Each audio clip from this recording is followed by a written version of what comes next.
Fala Geek, aqui quem fala é Felipe e hoje a gente mergulha na HQ O Espetacular Homem-Aranha, edição número 21. E se você curte esse tipo de conteúdo, apoiar o canal com a sua inscrição e aquele like já ajuda demais.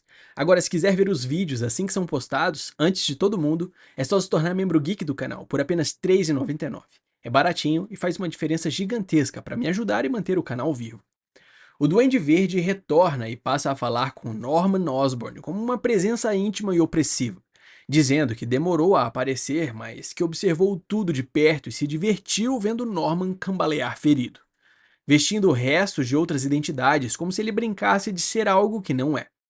Ele ironiza o velho gosto de Norman pelo faz de conta, pelo excesso e pela teatralidade, sugerindo que isso sempre definiu quem ele é, mas provoca ao insinuar que essa encenação já perdeu a graça.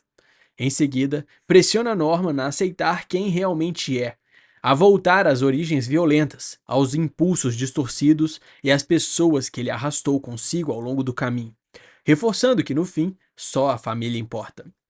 Norman está caído, sente as costelas quebradas encostarem em outros órgãos, reconhecendo que é sempre a dor que o força a permanecer consciente. Enquanto ele mal consegue se mover, a luta continua, sem esperar por ele. O caçador de duendes afirma que o legado do horror de Norman Osborn chegou ao fim, que sua horda de duendes foi destruída pela raiz. Aqueles que confiaram em Norman, tratados como vítimas de um monstro. A voz pressiona mais ainda, perguntando se Norman se importa com os inocentes que morreram. Se alguma vez ele se importou de verdade, atacando diretamente a sua consciência. Um grupo executa o plano com precisão, ordenando foco total, redirecionando recursos automáticos e determinando que os caçadores se concentrem em Norman Osborn. Quando alguém sugere simplesmente derrubar o prédio e encerrar tudo, a resposta vem carregada de crueldade.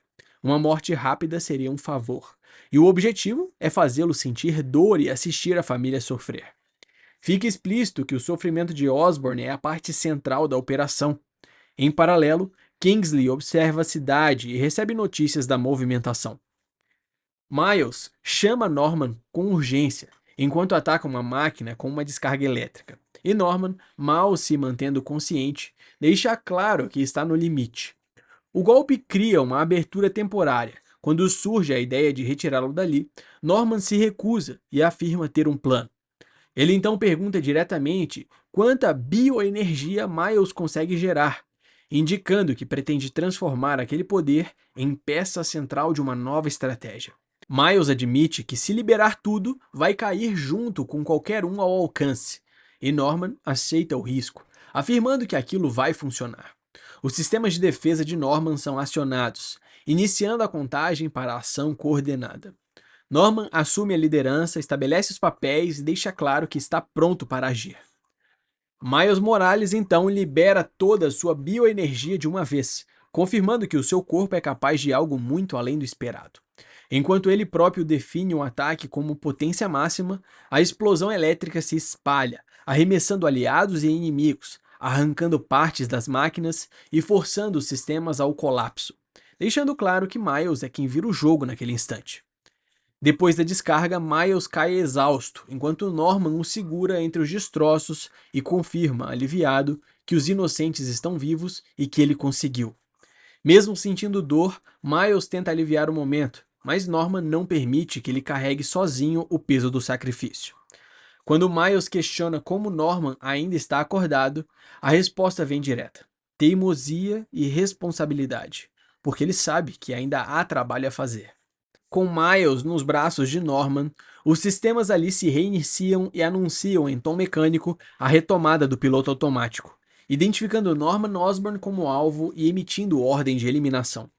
As máquinas iniciam a execução coordenada e avançam em massa, forçando Norman a agir rápido, afastando a horda com o sistema de segurança da Oscorp. Ele então deita Miles no chão e ordena que descanse, assumindo sozinho o que resta. No centro médico McCarthy, a doutora Mayra tenta falar ao telefone com seu filho, dizendo que precisa ouvi-lo, explicando que houve um acidente grave no laboratório e que um cientista luta pela vida.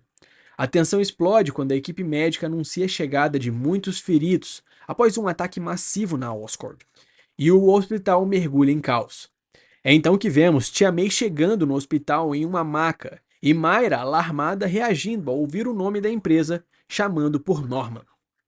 Em Westchester, na casa de Liz, ela comenta que as crianças ainda não viram as notícias e tenta manter a normalidade, dizendo que não vai desperdiçar tempo que o avô tem com os netos, apesar da segurança reforçada. Observando o quintal, sua voz muda ao questionar o que está acontecendo e o que Norman fez, sentindo o perigo se aproximar. A resposta vem na forma de Kingsley surgindo sobre a casa. Norman intercepta Kingsley nos céus e o confronta, admitindo internamente que o passado nunca o abandona e que não há mais razão para fugir. Kingsley reage com desprezo. A acusação se torna pessoal quando o vilão envolve o neto dele. E Norman admite que cansou de tentar pagar por pecados imperdoáveis, decidindo agir sem contenção agora.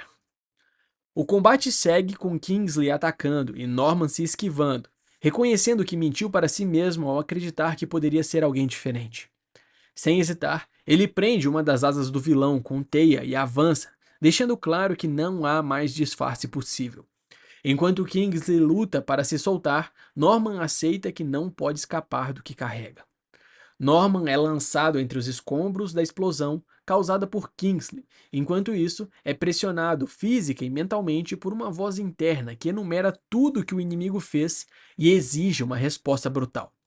Essa voz ordena que ele use a dor e a vergonha para devolver algo pior, culminando na instrução explícita de matar.